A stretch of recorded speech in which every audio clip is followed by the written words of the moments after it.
Yo, yo, yo, what's going on, everybody? Welcome in to another episode podcast to talk about our favorite team, the Arizona Cardinals. What's going on, everybody? Hopefully, everybody's having a fantastic day. Today, we're going to be talking about who's going to be QB1 heading into week 6 versus the Indianapolis Colts. And, ladies and gentlemen, right now, this is the big head scratcher for Arizona Cardinal fans. We just don't know. We don't know. So, I got my good buddy here, Teo Mackey from AZ Central, going and chop it up here, telling us what he ended up seeing here today here in Arizona Cardinals camp. Without further ado, what's up, man? How you doing?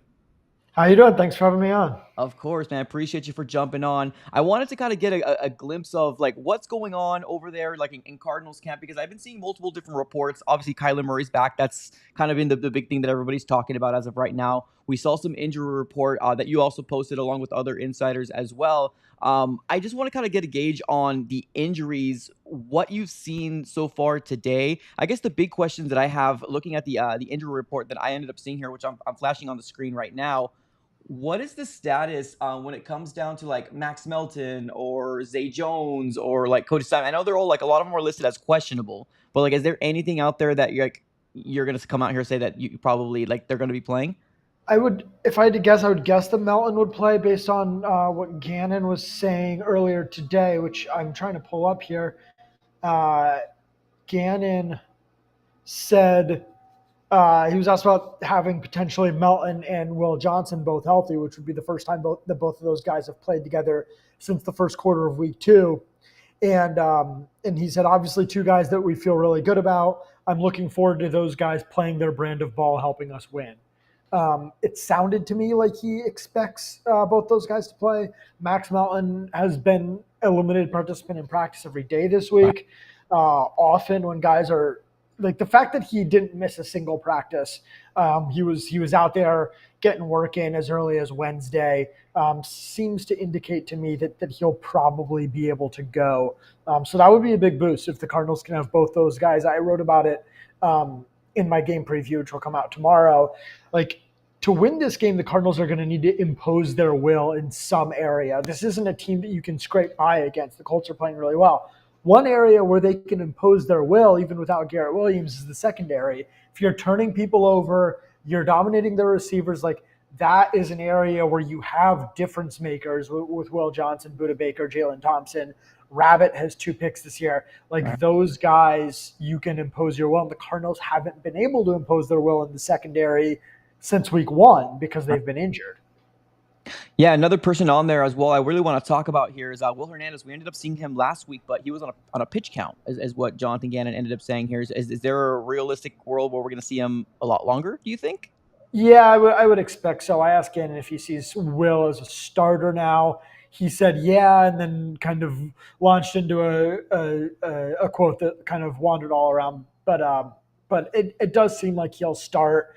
And with Evan Brown back, I would expect Evan Brown at left guard and Will Hernandez at right guard. And then that would move Isaiah Adams to the bench. That's my expectation. That's not a guarantee. I don't know if Will be ready to play a full complement of snaps. He only played 23 last week. Right. So I would kind of imagine they might keep easing him in, maybe play 70% of the snaps or something, but we'll see on that front. But that would be a boost if the Cardinals can get what is probably their 2 best guards on the field. Yeah, absolutely. Well, let's talk about the 2025 Arizona Cardinals. I've been dying to get you on here. I know it's been a bit. I think we had you on here like on preseason while we were talking about the Denver joint practice. So appreciate you for jumping on. I want to kind of get your gauge of like not just Titans, man. I know we've kind of everybody's beat that game with stick, but just in general, like this 2025 season for the Cardinals. Obviously, expectations are still within hand. We're 2-3 right now. You know, I know it's not an easy matchup within the next 3 weeks, but what have you seen from this Arizona Cardinal team in the 2025 season so far? Like in your opinion? I think, I mean, we were talking about it before hopping on. Like, it obviously starts with the offense. That's not a hot take. I think 99.9% of Cardinals fans would agree with that. The thing that jumps out to me compared to last year is the sloppiness. Yeah. Just how, because, obviously Petzing gets a ton of criticism for his schemes and for not getting the ball to Marv and not getting the ball this year to Trey McBride. And you can discuss all those things and whether the schemes are good enough. And I think there's a level of nuance there that maybe gets lost a lot of the time in just yelling about Petzing, which I understand the frustrations. I totally understand the frustrations. I'm not saying I don't understand the frustrations. I'm just saying that, like, when you're talking about schematics, there's more that goes into it than meets the eye. But the one thing that's fairly indefensible to me is the sloppiness. Like Jonathan Gannon said on Monday, there were 3 plays where the Cardinals' snap mechanics were messed up. You're seeing constantly miscommunications on the line of scrimmage where like there was a play against San Francisco where Isaiah Adams thinks that he's getting help on a double team in the run game from his right from Jonah Williams, but Jonah Williams is working on another double team. So then Isaiah works up from the first level to the second level, and he just leaves the defensive tackle Yeah. completely unblocked into the backfield. James Conner so like make a miraculous spinning play. There was a play this week down on the goal line where they left Jeffrey Simmons completely unblocked and Kyler has to bail. Like the amount of miscommunications up front, the plays in the running game where it's like, uh, who was picking up that linebacker? Because nobody picks up the linebacker. And Yeah. it's like, those are the mistakes that they weren't making last year. And yeah, it's obviously easy to say, well, Clayton Adams left in. I think that is a part of it. But that doesn't excuse the rest of the coaching staff Right. because if the O-line coach isn't nailing down those details, all right, well, the offensive coordinator should be on him to get them fixed, and the head coach should be on the offensive coordinator to get it fixed. You know what I'm saying? Like Yeah. it's not just one person who's at fault for those things, and so that's the thing that really jumps out to me is the sloppiness and not being well coached. And I put out a clip from this week where Trey McBride and Tip Ryman are blocking the same guy and then releasing to the same route. Like that was not planned. Right. There was no chance that was the designed concept. That is some sort of miscommunication somewhere where guys aren't on the same page, and you just can't have that in the NFL. Like maybe you can have that if you're the most talented team in the league, you can throw away 4 or 5 plays a game. But if you're like the 10th most talented offense in the league, the 15th most talented offense in the league, you can't throw away 4 or 5 plays a game and just give them to the other team because you're having miscommunications. So that's where it starts. Do There's we? other issues. The last 2 weeks, I don't think Kyler has played at his best. Obviously, you have the Marv drops, you have Amari Right. DeMarcado's drop, and the fumble. Yeah, there's all those things, but the thing that jumps out because it's so fixable is the sloppiness. Do we see a world where, like, I keep preaching this here on my podcast, like, I really want to see Kelvin Beachum at the right tackle. Like, it almost kind of feels like there's a lot of struggle in that right tackle position, or just the right side in general, right? But of course, now with Will Hernandez coming in here, I think we're all kind of feeling a little sigh of relief. But like the Jonah Williams, I don't know. I don't know if this coaching staff is just so gung ho about making him work, and like I don't know. I really do like Kelvin Beachum. There isn't going to be a world, right? Unless something unfortunate happens or something like that, right? Like I mean, like an injury that happens to Jonah Williams in terms like of a bench. Like, has there been any talks about potentially putting Kelvin Beachum back at right tackle? I would be pretty surprised, honestly. For one, I think Jonah played well last year. I thought he was good last year. I think this year he's hasn't been quite as good, but I don't think he's been as bad as the perception has been. Like when you a lot of the plays where he loses and the sack comes off his side are Hmm. plays where he wins initially and then the play kind of takes a long time to develop and he ends up losing. And like those aren't sacks that you're always going to put on the tackle. I also think just tackle's a position where it's easy to when you're watching a game on TV, it's easy to put blame on them because you see Right. pressure coming and you're not thinking about all the other things that are going on downfield. Well, is everyone covered? Is it a slow developing play? Was there a stunt? And maybe the right tackle is trying to pick up 2 guys because the right guard didn't do it. There's so many things that go into it. I don't think Jonah Williams has been and he's been solid. Like I don't think he's been as bad as people say. And Kelvin Beachum also struggled. It's worth noting when he had to come in for Paris Johnson, whatever game that was, week 2 or 3. On the Um, left. yeah, left tackle. So I don't think that I don't expect to see that, and I don't necessarily. I think the Cardinals' bigger problems have come from the guard spots. Fair, fair. I want to move on here to real quick. Offensive struggles, right? We kind of touched on it a little bit. There's a lot of little nuances in terms of what's going on here with the Arizona Cardinals offensive side of the ball. Now, of course, the big talking point heading into week 6 is this quarterback, right? Quarterback, what's going to happen with the quarterback, right? Kyler Murray Yeah, comes back into practice today. Limited fashion, at least right, the injury report says he's limited. yeah, What I've been seeing is that uh, Jacoby's been throwing the ball to a lot of their number ones. Right now, I know I'm not going to say come predict, like predict what's going to happen because it's 2 days away and you never know what's going to happen. Do you see a world where Jacoby does still start? Yeah, definitely. Yeah, I mean, Kyler today was out at practice, and he was going through the individual drills, um, but yeah, it was still Jacoby as I put out there, like with the starting receivers. It looked like Kyler was just kind of almost trying to get, and reporters are only out there for the first 15 minutes of practice during the regular Oh, season. So we don't see the full team drills and all that. The scrimmage 11 on 11. We see the first 15 minutes where they're going through individual work, passing to the receivers. But Kyler was passing to the backups. Jacoby, they were clearly still trying to build Jacoby's rapport with the ones.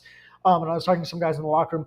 They couldn't actually remember. Like Jacoby couldn't remember if he had ever, before this week, played with the ones in a live 11 on 11 setting in practice. And I was trying to remember during training camp. He was like, I think probably during training camp. And I asked Marv, and Marv was like, oh, we must have during training camp. And then I was thinking to myself, I was like, I can't remember, but they must have during training camp. So like the point being, they've had very few reps together, yeah. Jacoby and the ones.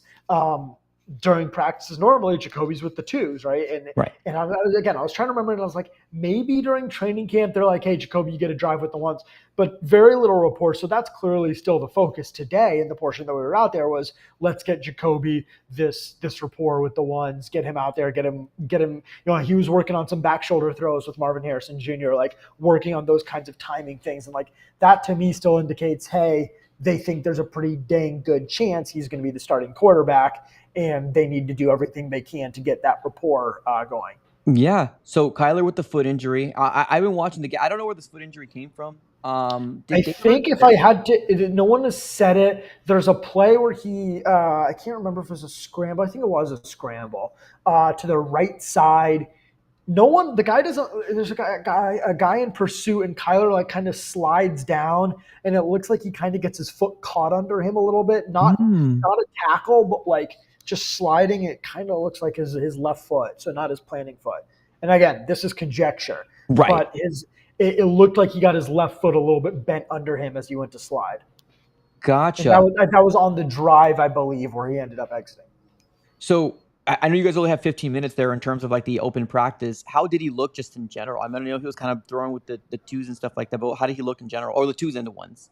It's hard to tell, but it didn't seem like he was um, like it didn't seem like he was going at 100% intensity. I think is how I'd say. Gotcha. Like his, I put the videos out there. Like he kind of looked like, and I don't want to say this is a negative thing, but like he kind of looked like he was just like trying to get like his arm loose, and like going through the motions has a negative connotation, and I don't want to have that connotation. I'm not saying There. like he was being lazy. That's not what I'm trying to say. But I'm like, it didn't seem like he was at like that full 100% like tempo and intensity. As you would be if you were healthy. And I'm not saying that as like he was being lazy in practice. It's more Right. like he might have been still kind of working through some things with the foot.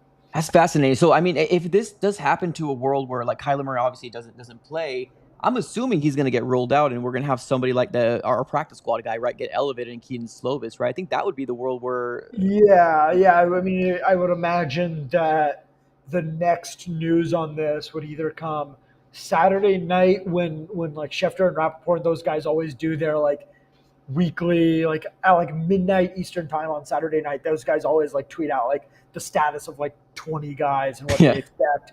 Or we might not find out until the inactives come out. But yeah, if Kyler's not ready to go, Keaton Slovis would be the backup.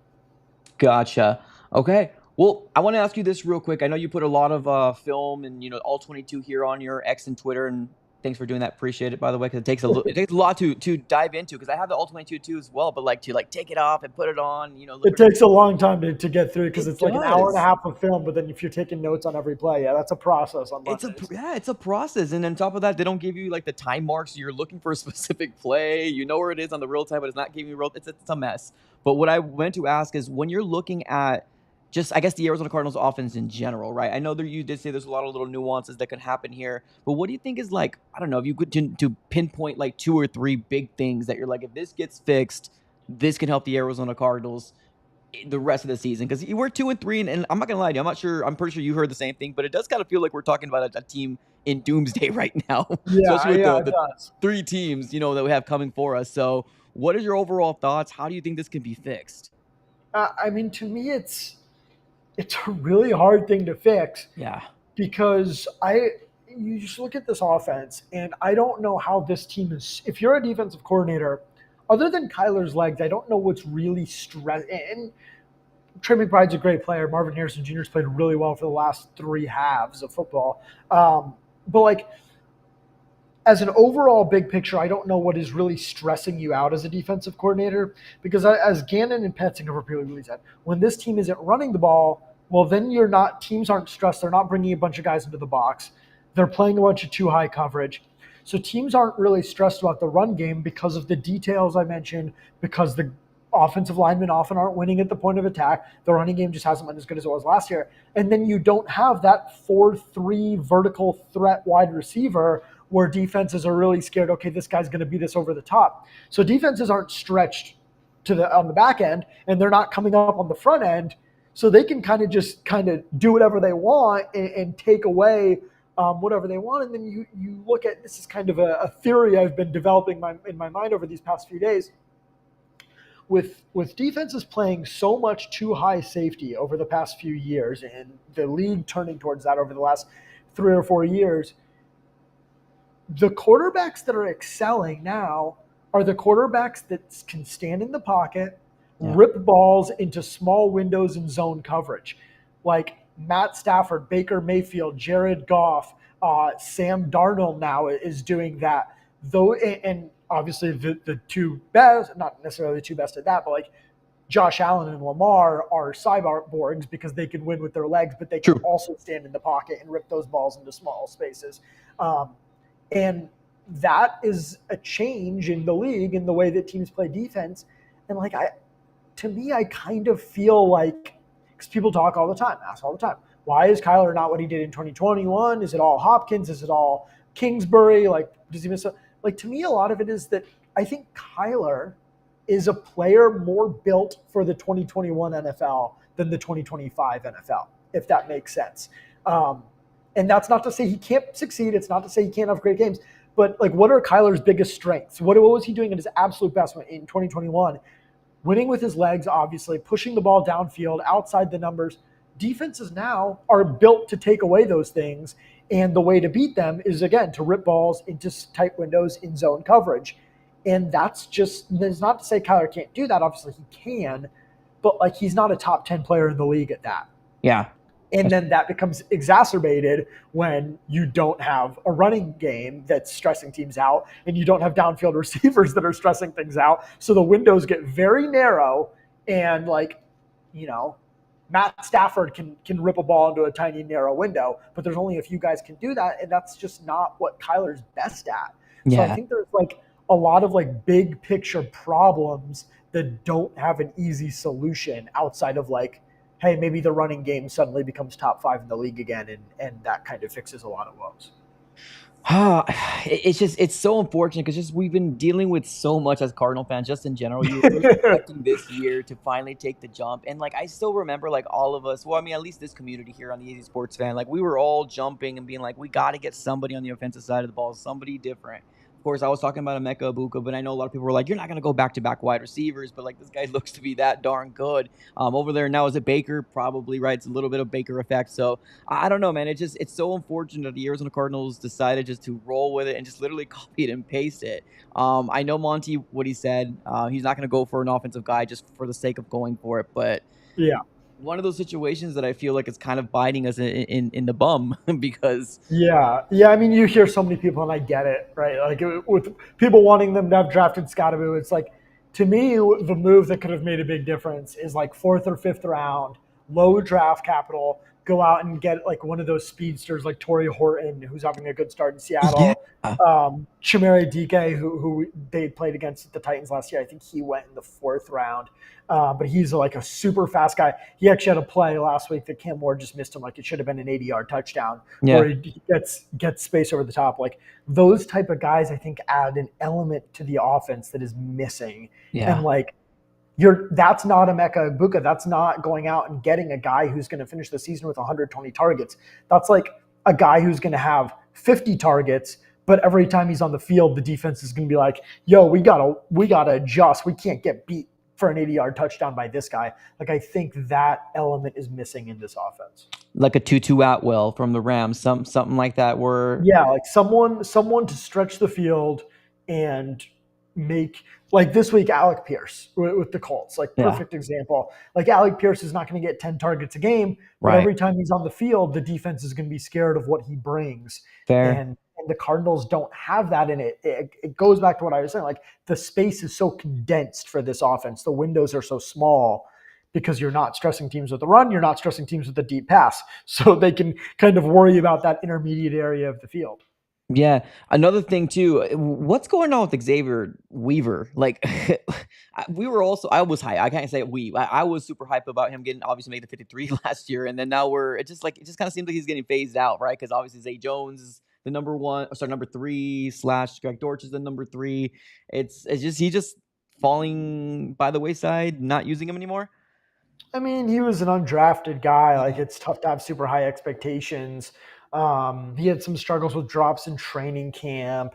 I think understandably, and I don't think the team is wrong for this. I think they think that Zay Jones is a more reliable NFL receiver at this point. And Zay Jones has a little bit of that vertical element I was talking about. They've used him in that way. I think one positive thing Petzing has done this year is not using Marvin Harrison Jr. as the clear out vertical receiver.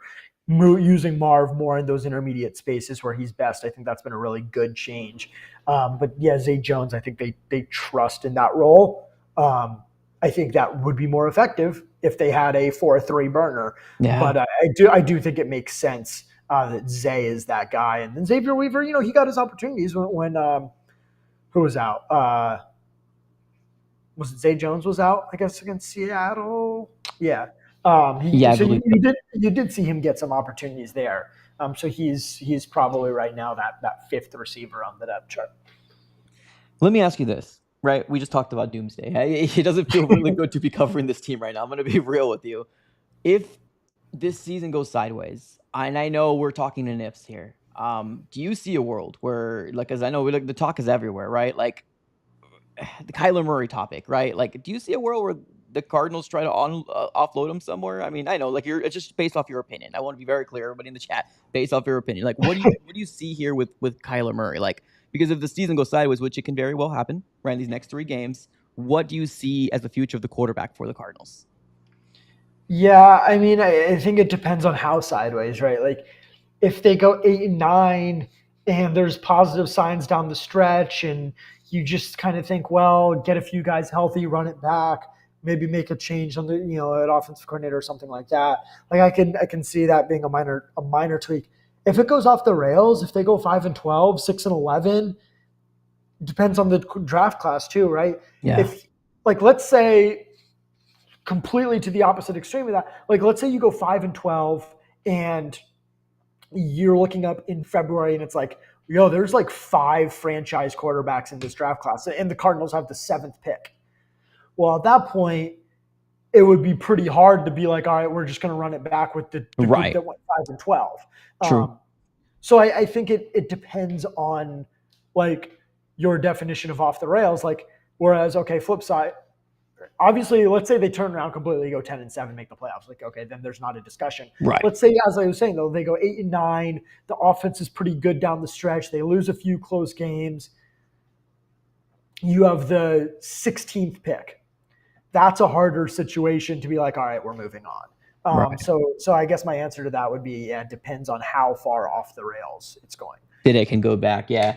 I don't know, man. I'm looking at this schedule, and I'm one of those silly people that looked at the schedule beginning. I was like, oh, this is definitely going to be 5 wins before the bye. I feel so dumb now just because, like, and especially how it all turned out, right? When you're looking at this and living this week by week, you see Mac Jones, you see all these things that are happening to these other teams. You're like, you should be beating these teams, and just the offense cannot seem to get their stuff together. And I feel like the defense always has to find a way to win a game. And unfortunately, these last 3 games, there were, games that lost by field goals. And they're Yeah. heartbreakers. They really are. So I don't know. It's so tough. It really is. Let me get your take on Scadaboo. Yeah, since everybody's talking about it. Hey, let me get your take on Scadaboo. I mean, he went crazy on Thursday Night Football. The Giants went crazy on the Eagles, which I know a lot of people like. But what are your overall thoughts on Scadaboo? Did you want him initially, or were you on the boat where you're like, it's got to be at the right time if the Cardinals did it? I mean, I don't think it made a ton of sense. Like, I think he's a good player. I think he's Yeah. very fun to watch, all that. But I don't think just don't think it made a lot of sense. Like, Yeah. yeah, you don't necessarily draft, especially on day 3 of the draft, for need.